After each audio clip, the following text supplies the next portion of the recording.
आप सभी साथियों को मेरा नमस्कार। दोस्तों, आप जानते हैं कि हमारे परिषदीय विद्यालयों में पढ़ने वाले बच्चों की वार्षिक परीक्षाएं अगले माह अर्थात मार्च महीने में होना सुनिश्चित है। और दोस्तों, आज से लगभग 3 महीने पहले बेसिक शिक्षा सचिव प्रताप सिंह बघेल जी का यह आदेश आया था और इस आदेश के माध्यम से उन्होंने अर्धवार्षिक और वार्षिक परीक्षाओं की समय सारणी जारी की थी और इसी वीडियो के माध्यम से हमने आपको 3 महीने पहले ही अवगत करा दिया था। लेकिन दोस्तों, आप जानते हैं कि आपकी अर्धवार्षिक परीक्षाएं समाप्त हो चुकी हैं। वार्षिक परीक्षाएं अभी होनी शेष है, जो अगले माह होगी। ऐसे में वार्षिक परीक्षाओं का जो कार्यक्रम था, इसमें कुछ बदलाव किए गए हैं। न सिर्फ तिथि में बल्कि समय में भी परिवर्तन किया गया है। यहाँ पे दोस्तों, इस आदेश की बात करें तो पूर्व में ये 27/10/2023 को सचिव महोदय ने ये आदेश किया था और आदेश अर्धवार्षिक और वार्षिक दोनों परीक्षाओं के लिए था। साथ में मूल्यांकन के संबंध में भी ये आदेश दिया गया था। पूर्व के आदेश की बात करें तो इसमें पूर्व में जो समय सारणी दी गई थी, आप अपनी स्क्रीन पे देख पा रहे हैं। 11/3/2024 यानी 11 मार्च से आपकी परीक्षाएं विद्यालयों की शुरू हो रही थी और 12, 13, 14, 15 यानी 15 मार्च 2024 को समाप्त हो रही थी। यहीं पे समय की बात करें तो अगर प्रथम पाली की बात करें तो प्रथम पाली का जो समय था वो 9:30 से 11:30 का था और द्वितीय पाली का समय था वो 12:30 से 2:30 बजे तक का था। लेकिन दोस्तों, अब इसमें तब्दीली कर दी गई है। दोस्तों, अब आइए आपको ले चलते हैं नवीन समय सारणी की तरफ, जहां पर वार्षिक परीक्षाओं की नवीन समय सारणी जारी की गई है, जिसमें तिथि के साथ साथ समय परिवर्तन की भी बात हुई है। तो दोस्तों, चैनल पे पहली बार आए तो प्लीज इस वीडियो के नीचे लिखे सब्सक्राइब बटन को प्रेस करके इस चैनल को अभी सब्सक्राइब कर लीजिएगा, ताकि मेरे विभाग से जुड़ी हुई लेटेस्ट वीडियोस आपको टाइम टू टाइम मिलते रहें। आइए दोस्तों, अब आप अपनी स्क्रीन पे देख पा रहे हैं सचिव बेसिक शिक्षा परिषद उत्तर प्रदेश प्रयागराज प्रताप सिंह बघेल जी का यह आदेश है और यह आदेश जिला बेसिक शिक्षा अधिकारी समस्त जनपद उत्तर प्रदेश के लिए दिया गया है। इस आदेश के डेट की बात करें तो 15 फरवरी 2024 को यह आदेश जारी किया गया है। आदेश के विषय की बात करें तो उत्तर प्रदेश बेसिक शिक्षा परिषद द्वारा संचालित परिषदीय मान्यता प्राप्त विद्यालयों में शैक्षिक सत्र 2023-24 में वार्षिक परीक्षा एवं मूल्यांकन के संबंध में यह आदेश निर्गत किया गया है। तो दोस्तों, वार्षिक परीक्षा के संदर्भ में क्या कहा गया, आइए एक एक करके देख लेते हैं। दोस्तों, यहां पर आप देख पा रहे हैं 27/10/2023 का जो सचिव महोदय का आदेश अभी हमने आपको जो दिखाया है, उसी आदेश का यहां संदर्भ करने की बात की जा रही है, जिसके द्वारा उत्तर प्रदेश बेसिक शिक्षा परिषद द्वारा संचालित परिषदीय मान्यता प्राप्त विद्यालयों में शैक्षिक सत्र 2023-24 में वार्षिक परीक्षा एवं मूल्यांकन के संबंध में निर्देश दिए गए थे। में संशोधन करते हुए वार्षिक परीक्षा निम्न समय सारणी के अनुसार संपादित की जाएगी। तो नवीन समय सारणी अपनी स्क्रीन पर आप देख पा रहे हैं। परीक्षाओं की बात करें तो शुरुआत जो हो रही है वो 16 मार्च से हो रही है, फिर 18 मार्च, फिर 19 मार्च, फिर 20 मार्च और फिर 21 मार्च, यानी कि बीच में 16 और 18 के बीच में 17 तारीख का गैप है। इसके अलावा अनवरत ये परीक्षाएं चलेंगी और 21 मार्च को समाप्त होंगी। यहाँ पे दोस्तों, समय की बात कर लें तो प्रथम पाली का जो समय है, यहाँ पे आप देख पा रहे हैं 9:15 से 11:45 तक का है, यानी 9:15 से 11:45 तक। द्वितीय पाली की बात करें तो यहाँ पे आप देख पा रहे हैं 12:15 से 2:45 का समय द्वितीय पाली का है। तो इस तरह से दोस्तों, इतने दिन आपकी परीक्षाएं चलेंगी। समय सारणी आप देख पा रहे हैं। यहाँ पे कक्षा दिया गया है, कक्षा 1 से 8 तक की समय सारणी। आप चाहे तो स्क्रीनशॉट यहाँ से ले सकते हैं और कुछ इस प्रकार से आपकी समय सारणी होने वाली है। अब दोस्तों, इसी क्रम में दूसरे बिंदु में बताया गया कि शैक्षिक सत्र 2023-24 में वार्षिक परीक्षा के लिए मॉडल प्रश्न पत्र, लिखित एवं मौखिक प्रश्नोत्तरी का निर्माण जनपद स्तर पर संबंधित जनपद के जिला शिक्षा एवं प्रशिक्षण संस्थान द्वारा तैयार कराया जाएगा। अर्थात आपके जनपद के डाइट द्वारा यह प्रश्न पत्र तैयार कराया जाएगा।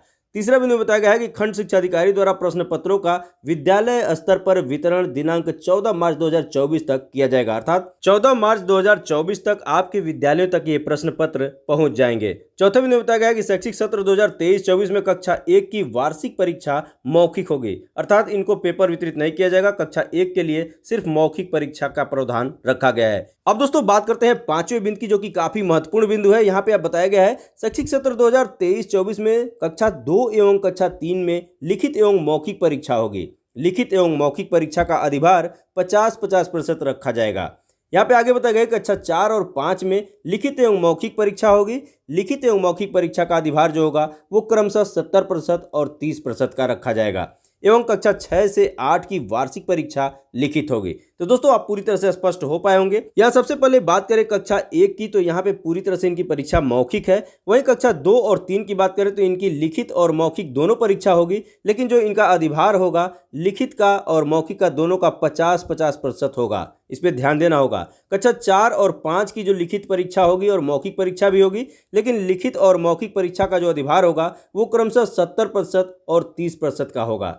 कक्षा 6 से 8 तक की बात करें तो यहाँ पे सिर्फ लिखित परीक्षा होगी। तो ऐसे में इन बिंदुओं पर विशेष आप ध्यान देंगे। दोस्तों अब बात करें छठे बिंदु की, तो यहाँ बताया गया कि शैक्षिक सत्र 2023-24 में लिखित वार्षिक परीक्षा 50 अंकों की होगी, जिसमें बहुविकल्पीय प्रश्न, अति लघु उत्तरीय प्रश्न, लघु उत्तरीय प्रश्न, दीर्घ उत्तरीय प्रश्न सम्मिलित होंगे। नेक्स्ट पेज पे चलते हैं।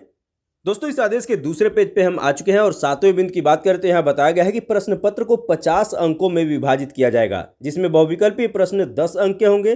कुल प्रश्न 10 होंगे, जिसमें प्रत्येक प्रश्न के लिए 1 अंक दिए जाएंगे। यहाँ पे अति लघु उत्तरीय प्रश्न की बात करें तो यहाँ पे 10 अंक निर्धारित किए गए हैं। कुल 10 प्रश्न होंगे और हर प्रश्न जो है 1 नंबर का होगा। लघु उत्तरीय की बात करें तो यहाँ पे 20 अंक का लघु उत्तरीय प्रश्न पूछा जाएगा और इस तरह से यहाँ पे 4 प्रश्न पूछे जाएंगे और हर एक प्रश्न के लिए 5 अंक दिए जाएंगे। क्लियर।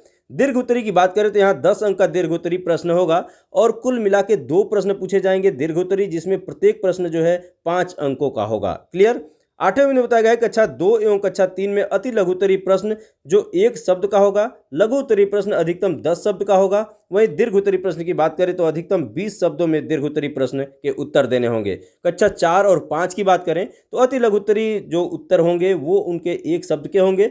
लघु उत्तरीय की बात करें तो अधिकतम 25 शब्द और दीर्घ उत्तरीय की बात करें तो यहाँ पे अधिकतम 40 शब्द में उत्तर बच्चे देंगे। वहीं कक्षा 6 से 8 में अति लघु उत्तरीय प्रश्न की बात करें तो 1 शब्द, लघु उत्तरीय के लिए अधिकतम 35 शब्द और दीर्घ उत्तरीय प्रश्न के लिए अधिकतम 75 शब्दों में अपना उत्तर लिखेंगे। क्लियर। अब दोस्तों यहाँ 9वें बिंदु में समय की बात की गई है। 9वें बिंदु की बात करते हैं। यहाँ बताया जा रहा है कि शैक्षिक सत्र 2023-24 की वार्षिक परीक्षा में लिखित परीक्षा की अवधि 2 घंटे 30 मिनट होगी, अर्थात 2.5 घंटे का पेपर होगा तथा मौखिक परीक्षा की समयावधि प्रधानाध्यापक द्वारा आवश्यकता अनुसार निर्धारित की जाएगी, अर्थात मौखिक परीक्षा के लिए समय का निर्धारण प्रधानाध्यापक करेंगे। क्लियर। 10वें बिंदु की बात करें तो यहाँ जो आपके पेपर्स होंगे उनके मुद्रण की बात की गई है। इस पे हम चर्चा बाद में कर लेंगे, पढ़ना चाहे तो पढ़ सकते हैं। अब यहाँ दोस्तों बात कर लेते हैं 11वें बिंदु की, तो यहाँ बताया गया है कि कक्षा 1, 2, 3, 4, 6 और 7 की जो वार्षिक परीक्षा होगी उनकी जो उत्तर पुस्तिकाएं हैं उनका मूल्यांकन विद्यालय में ही अध्यापकों द्वारा किया जाएगा। 12वें बिंदु में बताया गया है कि कक्षा 5 की वार्षिक परीक्षा की उत्तर पुस्तिका का मूल्यांकन संकुल अर्थात न्याय पंचायत स्तर पर कराया जाएगा। वहीं मूल्यांकन का कार्य संकुल अर्थात न्याय पंचायत के अंतर्गत स्थित अन्य विद्यालय के अध्यापकों से कराया जाएगा, अर्थात कक्षा 5 की जो कॉपी होगी वो संकुल स्तर पर किसी अन्य विद्यालय के शिक्षक द्वारा उनका मूल्यांकन कराया जाएगा। 13वें बिंदु में बताया गया है कि कक्षा 8 की वार्षिक परीक्षा की उत्तर पुस्तिका का मूल्यांकन विकासखंड स्तर पर कराया जाएगा। मूल्यांकन का कार्य विकासखंड के अंतर्गत स्थित अन्य संकुल अर्थात न्याय पंचायत के अध्यापकों से कराया जाएगा। तो दोस्तों स्पष्ट है कि कक्षा 8 की बच्चों की जो कॉपियां होंगी उनका मूल्यांकन आपके बीआरसी केंद्रों पर होगा। आइए अब बात करते हैं 14वें बिंदु की, तो यहाँ बताया गया है मूल्यांकन का कार्य परीक्षा के साथ साथ ही किया जाएगा तथा मूल्यांकन के उपरांत परीक्षा फल घोषित किया जाएगा, जिसमें विषयवार अंक अंकित करते हुए परीक्षा फल तैयार किया जाएगा। परीक्षा फल के आधार पर रिपोर्ट कार्ड बनाकर छात्र छात्राओं को दिनांक 31 मार्च 2024 को वितरित किया जाएगा, अर्थात 31 मार्च को रिपोर्ट कार्ड बच्चों को दे दिया जाएगा। 15वें बिंदु में बताया गया है वार्षिक परीक्षा के मूल्यांकन के आधार पर कक्षा 1 से 8 तक किसी भी छात्र छात्रा की कक्षोन्नति नहीं रोकी जाएगी, अर्थात कहने का तात्पर्य यह है कि कोई भी बच्चा हो उसे फेल नहीं करना है, वो अगली कक्षा में प्रवेश कर जाएगा। 16वें बिंदु की बात करते हैं। बताया गया है वार्षिक परीक्षा एवं मूल्यांकन से संबंधित अभिलेख प्रश्न पत्र एवं उत्तर पुस्तिकाओं का प्राप्ति रजिस्टर वितरण एवं अन्य सभी आवश्यक अभिलेख विद्यालय स्तर पर सुरक्षित रखे जाएंगे।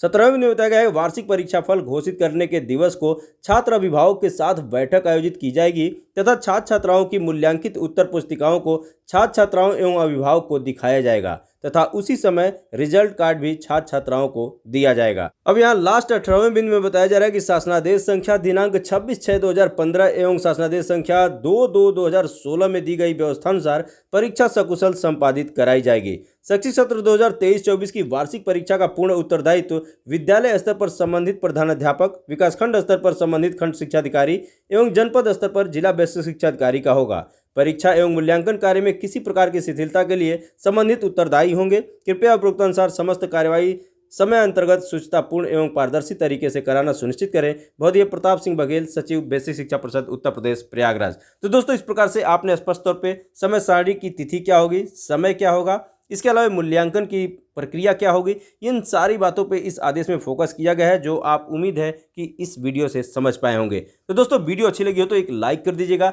इस तरह के विभाग की खबरों से आप भी अपडेट रहना चाहते हैं तो इस वीडियो के नीचे लिखे सब्सक्राइब बटन को प्रेस करके इस चैनल को अभी सब्सक्राइब कर लीजिए, साथ में बेल आइकन को बस प्रेस कर लीजिए ताकि मेरे लेटेस्ट वीडियोज के नोटिफिकेशन आपको टाइम टू टाइम मिलते रहेंगे। मिलते हैं नेक्स्ट वीडियो में, तब तक के लिए नमस्कार।